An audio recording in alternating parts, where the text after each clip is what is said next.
Hello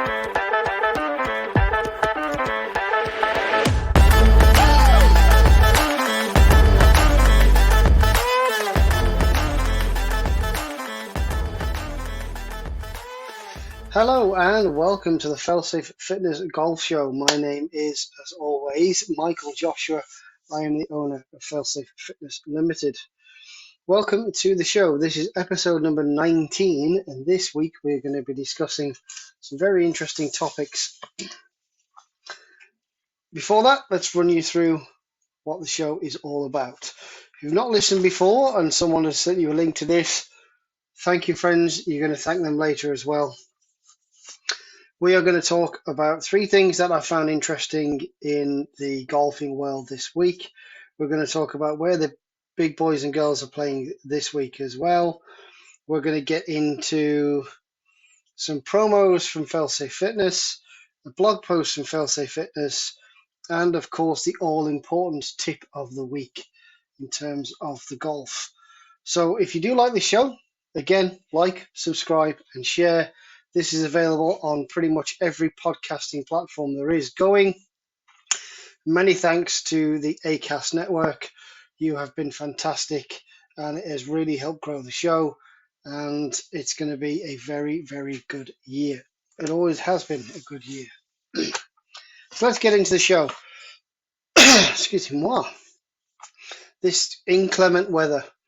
We've had 4 days of sunshine in the UK and I sound like I've swallowed a bag of hay. And now the rain's starting to come down again as I'm recording this. So it's going to be Mud Island in the UK. It's going to be another great summer. After 6 months of non-stop rain, we've got 4 days of sunshine. And now we're going to have another couple of weeks of rain. Beautiful. Great for golf. But yeah, it's been a fun week. New clients, old clients. Some old habits have crept back in. Some new habits have crept in. Managed to get my first 2 rounds of 2024 in. Only 9 holes though, but a 44 and a 45. 45 I'm a little bit annoyed with. The first hole I had a triple bogey, so pumped it into the what is called US Open rough currently at the golf course. Pumped it into there, took a shot to get out, got it up close to the green for 3. Chipped it on for 4 and then 2-putted. And that was the start of a day where I'm 3 over par. I've got 8 holes to go. It's going to be a fun day. And it was, because after that I had not 1, not 2, not 3, but 5 putts. We're almost exactly 1 roll short. And I'm still convinced the second one of those actually rolled up to the hole, then rolled backwards. It might just have been me, but I'm pretty sure that the ball rolled up to the hole and then rolled away from it. So I had 5 par putts that actually were 1 roll short of going in the hole. So the 45 could have been a 41. And if it hadn't have been a triple on the first, I'll take a bogey. I could have been shooting somewhere around 40. So yeah, I'm happy with my form as it started. I've already played with a couple of clients. Their games have definitely improved. Their consistency is definitely improving. There's still things we need to work on. One of them we were looking at, we've improved their iron strike so much. We've improved their approach to green so much. They're putting pretty well. The only thing that's letting them down is off the tee. So they're a little bit too down with a little bit, so the ball's spraying into the air. It spins out and drops out of the sky like a dead bird. So we need to just get a little bit more control through the ball. We've got a client that's struggling with alignment. And this is a little hack. This is a tip for everybody out there. If you use a trolley, or even if you're a carrier, I always say put your trolley in front of you. Mainly because I've seen this happen more than once. Someone has put their trolley behind them. They're hitting a 4 or 5 iron or 6 iron, and they've actually took the club back and completely snapped the head off their driver because they can't see where they've put their trolley or their golf bag. They've swung back and completely took the head off one of their drivers or their woods. So that gets expensive. So the best way to do it is put your golf clubs, your golf bag, your golf buggy, your golf cart, whatever it may be, in front of you, so you can see. You're not going to cause five, six, 700,000 pounds worth of damage to your set of golf clubs. And also, this is an alignment hack, because if you stand there and you put your bag down and you've lined your trolley down, it's pointing at the target. When you're at the ball, you can use the wheel, the bag, whatever it may be, to go, well, that's pointing at the green. So as long as the face is parallel to that,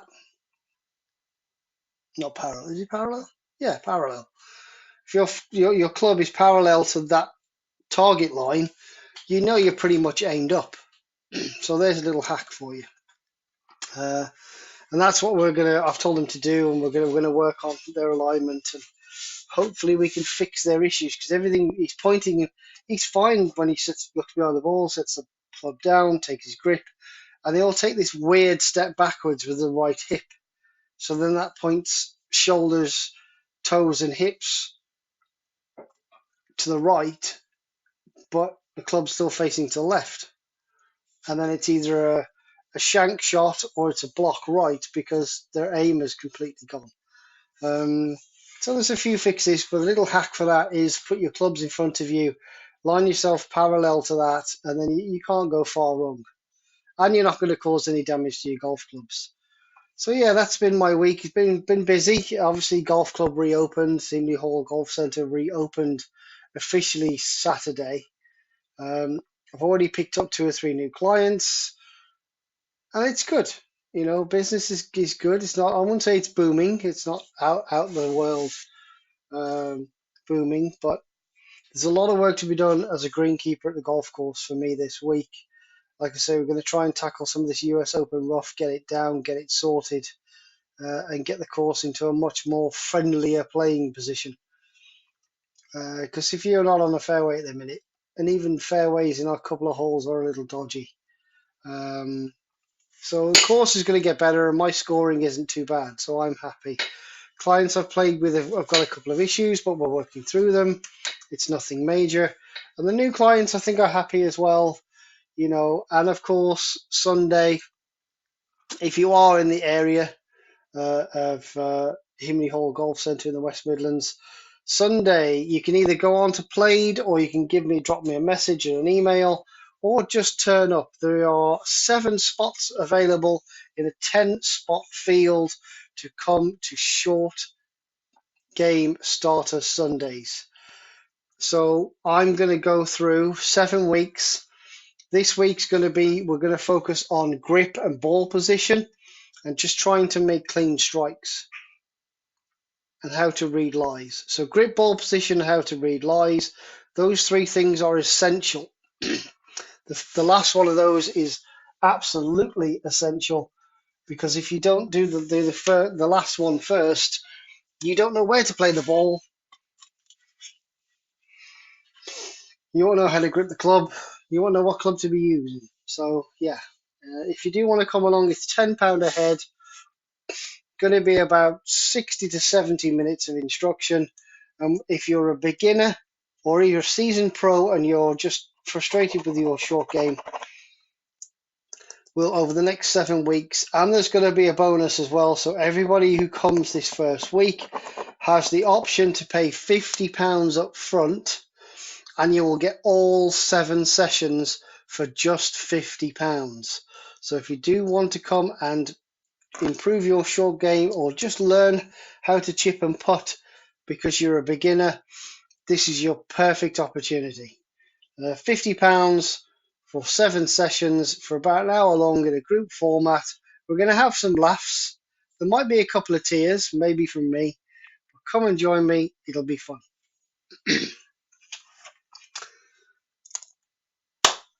So, that's been my week. I hope yours has been just as fun. Let's have a look at where the big boys and girls are playing this week. Well, it's the Americas Open in New Jersey at Liberty National for the LPGA. $3 million on the line there. DP World Tour and obviously the PGA Tour are at Valhalla this week. It is the PGA Championship. Obviously, Koepka defending.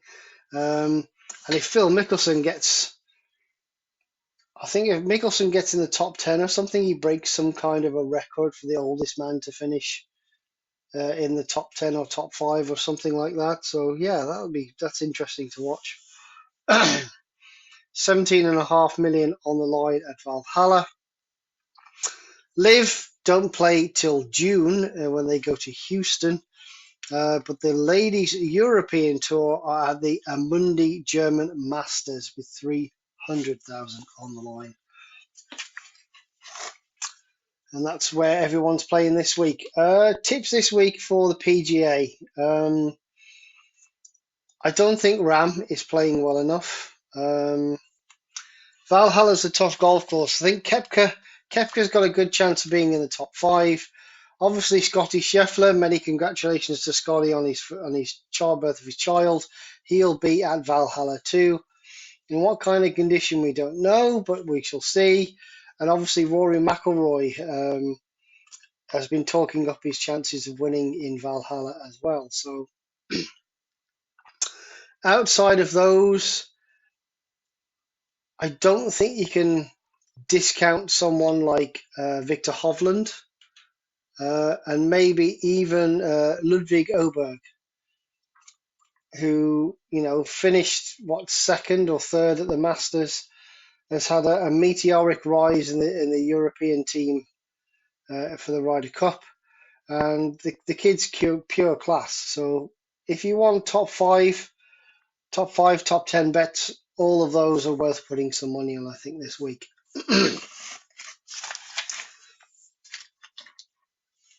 So let's get into the news before I go into your tip of the week and a final promotion I'm going to be running. So Brandel Chambly has had a bit of a week.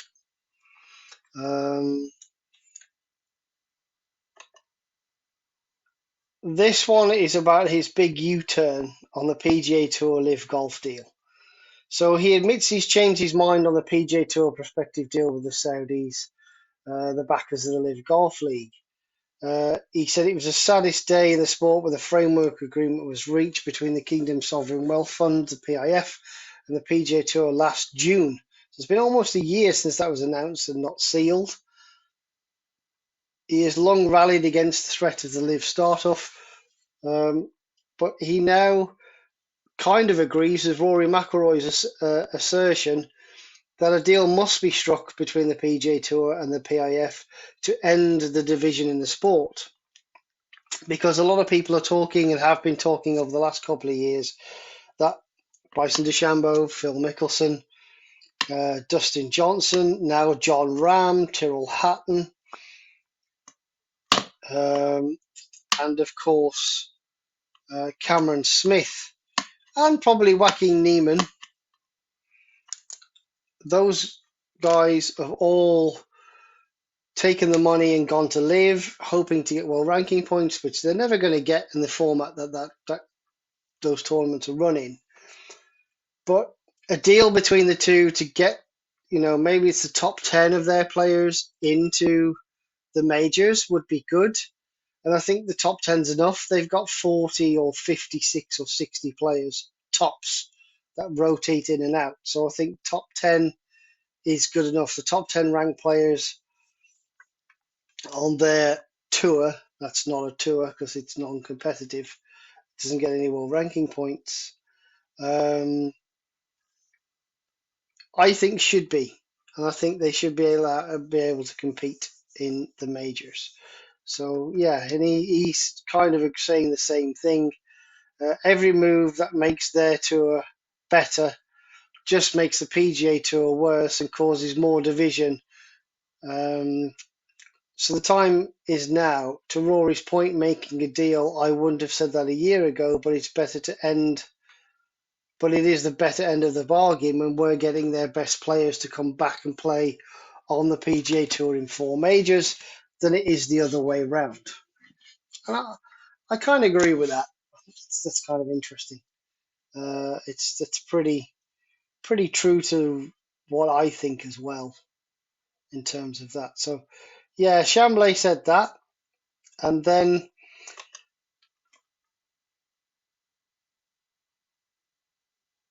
on the back of that, there's a commentator called Ewan Murray on Sky Sports says that he's saddened at the thought of given how much talent is on the table, um, Tyrrell Hatton and his unnecessary antics are holding him back in being a truly world-class player, which I find quite interesting. I mean, love or hate Tyrrell Hatton, he on in the same team as Ram. They can both be very grumpy on occasion, and with 15 golfers going to the PGA this week, um, Mickelson, Martin Keimer, John Ram, Cam Smith, Dustin Johnson all earned their spots in the field in recent years. Um,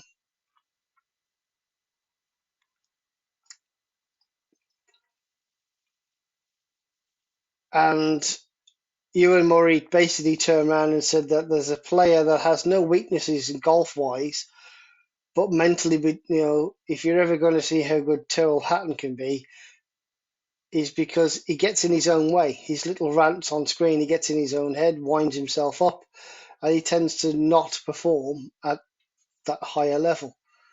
Um, he also said something along the lines of Tyrrell Hatton uh, could take all that stuff away and say, right, I'm here to play golf. He could beat anybody. He said, look at these performances in the Ryder Cup. He finished 10th in the PGA last year, which meant he got to come back.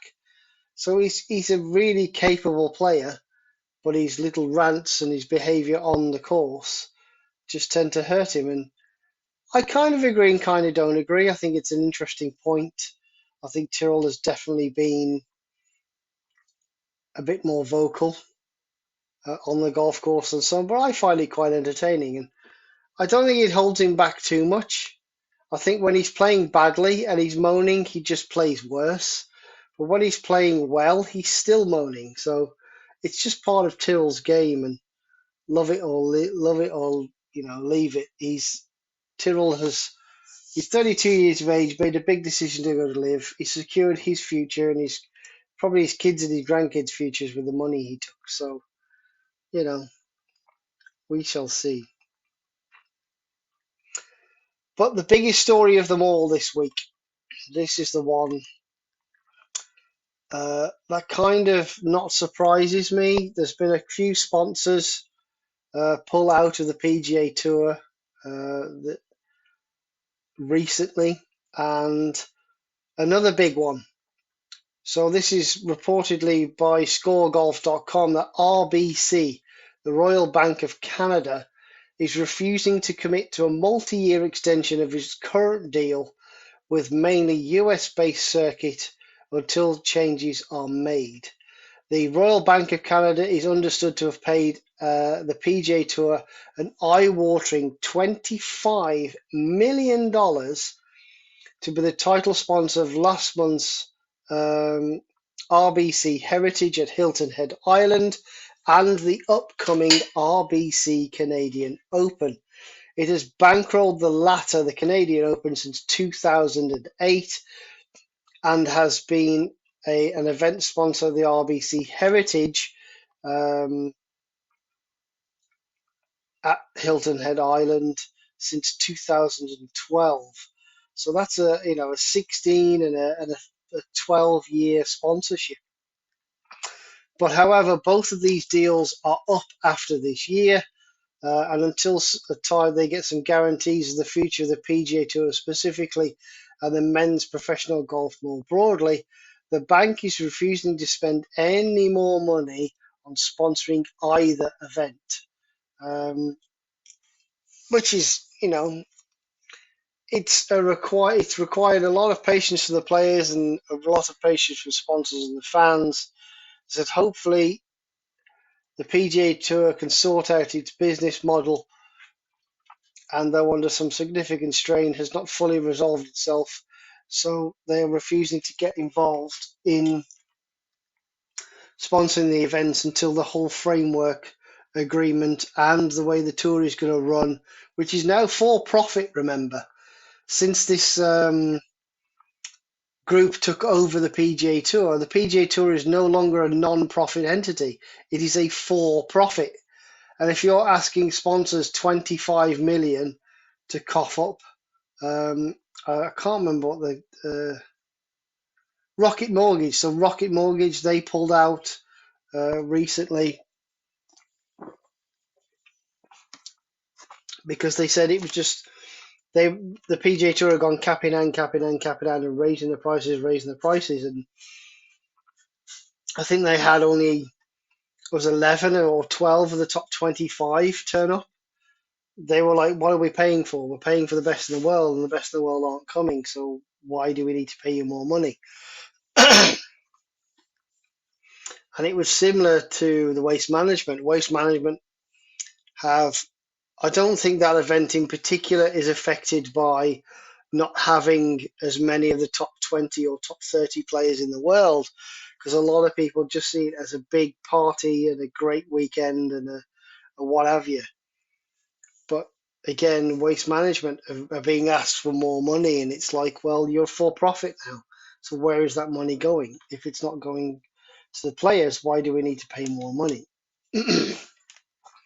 So what do you think? Do you think more sponsors are just waiting for this framework agreement to be settled, or is it a shift in the fact that everyone economically, globally, is struggling to justify the expenses of, especially golf? Golf is a very expensive sport, or can be. Some golf clubs are asking, 12 or £1,300 a year signing fees, and then it's another 100 to £200 a month in green fees. So you're looking at paying out nearly £3,000, and even some clubs near me are charging pretty much close to the 2,000 to £2,500 a year for golf, and a couple of them are actually shut. They shut in the last week of November, so they shut December, they shut all of January. So you're only getting 10 months, and that's costing you £300-400 a month. And unless you're like me and stupid and you don't mind the challenge of playing in the rain, a lot of people just don't play in the rain. They don't want to play in the rain, especially here on Mud Island. So what are your thoughts on sponsors falling at the wayside? Let me know. Failsafefitness@hotmail.com if you do want to email in about the show.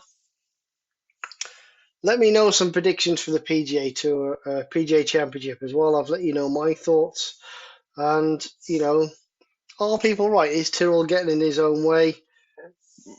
And does this deal, not just for the sponsor side, but for the player side, need to be done to help the survival of both the PGA Tour and Live? And that's your news for the week, ladies and gents. Thank you for listening. I know I've rabbled on a little bit. I'm not going to do any more. Last thing from me is everybody who knows me, everybody who came to me last year, everybody who's come to me early this year has had the benefit of being offered the 3 for 2, and I ran 3 for 2 through January and a little bit earlier in March as well. But that promotion is no longer going to be available. What I am going to offer through this summer, starting this Sunday, 19th of May, is a 5 for 4. So you're going to get 5 1-hour lessons for the price of 4. And that doesn't matter whether it's golf performance, personal training, strength and conditioning, or nutrition-based coaching. I can do all of that. And as I've said to everybody before, being able to eat out on course, eat healthy, keep your energy levels up, get some protein in, making sure that you're drinking water, etc., can all help your performance. Because everyone's got to 12 or 13 and gone, I'm actually hungry. I haven't eaten. We didn't stop at the halfway house to get anything at all. And you've still got 6 holes. You've got a third of the golf course left. And all you can think about is, I'm hungry. And then you start performing badly. And being hungry and performing badly just makes you hangry. We've all seen that Snickers ad. So yeah, if you want any sessions, you can take a mix. You can do some strength and conditioning. We can do some speed training. We can do some short game. We can do some long game. We can do some full coaching. Whatever you want it to be. 5 for 4. So £80 instead of £100. And that is 5 sessions for the price of 4, starting from this Sunday. And of course, a reminder, this Sunday, they played in association with Golf England. Sunday starters course is £10 per head. There are 7 spots left. If you do want to come and join me, get in touch and we can make that happen. So before we get into your tip of the week, and your tip of the week is something that I've said before, and I'll say it again. Now our season has completely done, and these are things that really do annoy me, and there are simple things that you can do. So don't forget, in the link in the description, you have got 2 codes, or 1 link and a code. One is for My Protein. So My Protein do a lot of potions and lotions and BCA branched chain amino acids and all the good things that are going to keep you healthy. They're ideal to make a snack, or ideal to make up and carry in your golf bag to add something at halfway. There's loads of powders and breakfast smoothies, anything you want nutrition wise. Bulk can and My Protein can deliver. Click the link in the description for the discounts. That'll help me as well as you save some money. So let's get into the tip of the week. And the tip of the week is actually 5 tips. And it's all about etiquette. And people who've listened to me over the last few months, I haven't really been playing. I had someone say something about etiquette in a letter they sent me. So here are the 5 simple rules of etiquette. So number 1, your group is only as fast as its slowest player. So if you've got 2 single-figure handicappers, a 15 handicapper, and your mate Bob from the pub, who's never played golf before, guess what? You're only going to be as fast as Bob. Because if Bob is zigzagging 20 yards across the course and you can see 3 groups stood on the tee behind you, those 3 groups are not going to be very happy, and they're going to do something very silly. You're going to be angry at them, and they're definitely angry at you. So it takes less than 5 minutes to let a group through. So you're only as fast as your slowest player. Let the groups through. While Bob's looking for his ball and you guys are walking to yours, the group behind could hit and be gone out of your way before Bob is even halfway up the fairway. Simple. Tip number 2, and my biggest bane as a greenkeeper, this is something that winds me up more than anything in the world. I'll put a picture on my Instagram, you'll see. So we have 13 bunkers at Himley, and I know 7 a.m. I've gone round and raked every single one of them. They are, I wouldn't say perfect, but there are certainly no size 11 Adidas footprints in them. They are raked and they are ready to go. Inside the 2 hours it took me to do that, pick the range balls up and go and actually play myself, 10 of those 13 bunkers had footprints in. 3 of them had more than 1 different sets of footprints. And if you're anyone like me, where I don't mind a divot in a fairway, not being able to find a divot, it's all grass, grass is grass, you can't find it, fair enough, you're in a divot. That's just the way the cookie crumbles. But being in a footprint in a bunker is not only unnecessary, it shouldn't ever happen, because the person who's hit that shot should have got the rake and rake their footprints out of that bunker. Leave it in a state that you want to play from. So please, please, please, please, please do this. Rake your damn bunkers. Rake your footprints out of those bunkers, because it's only going to come back and haunt you one way or another.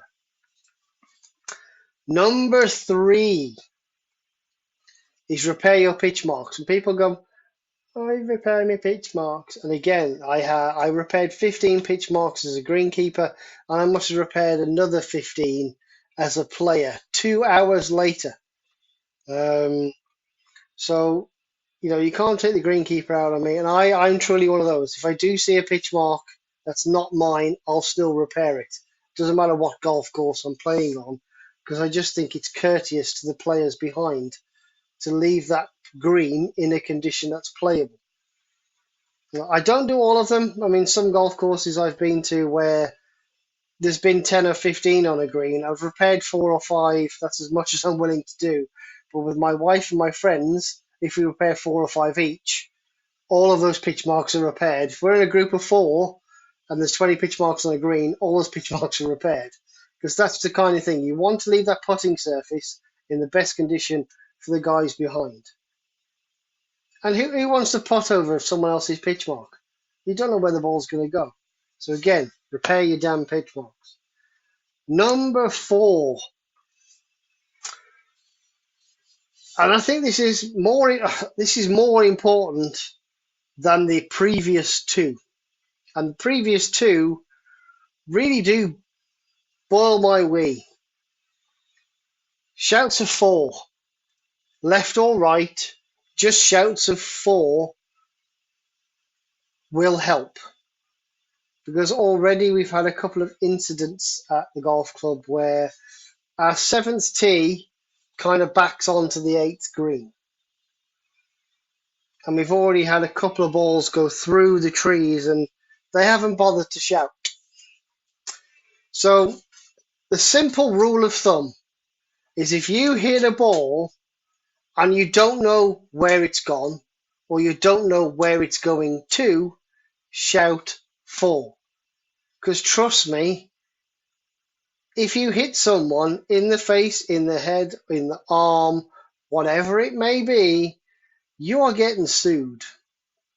Or your head kicked in. Or both. Because it's just not on. There's no excuse. We see it all the time on TV where, yes, there are helpers on the golf course to do that for the players, but a lot of players do still shout 4, or caddies do at least. So it is your responsibility to warn other players, and if you don't know where it's gone, if in doubt, just shout. Simple. And tip number 5. We're going back to tip number 1. So the group that's only as fast as its slowest player, if you're in the group or groups that are stood on that tee behind, don't be the idiot who stands on the tee and decides, I'm taking aim, and like a mortar fire, letting a drive go into that group, because you're going to go back to number 4. At some point, you'll catch up with them. You can go and have a chat. Let us through. Stop being idiots. Blah, blah, blah, blah. If it gets to the point where there's more than one group on your tee box, ring your clubhouse, ask them to go and deal with that group, and I'm pretty sure they'll send someone out to do it. But don't just decide to become an artillery gunner and potentially hurt, injure, or kill one of the members of the group in front, no matter how much you would actually like to do that anyway. Those are my tips or tip of the week. I hope you found them interesting, but those are the 5 golden rules of etiquette of golf. Go read the blog. Very interesting. 8 reasons to strength train, in particularly if you're a female, but these actually damn well do apply. Most of them apply if you're male as well. Who's going to win the PGA? What do you think of Chamblay's U-turn like Rory? Do we think the RBC will renew its contract? And obviously, stick to your etiquette whilst you're out on course. Thank you for listening, everybody. I'll see you again next week. If there's anything you want to get in touch in the show, or you want to get in touch and book some lessons, the link tree is in the description. New promotion starts on Sunday, 5 for 4, £80 for 5 hours of golf, nutrition, strength and conditioning. Come and join me. We can fix you whatever way that may be. Have a great week. I'll see you all again soon. From everyone here at Failsafe Fitness. Bye bye.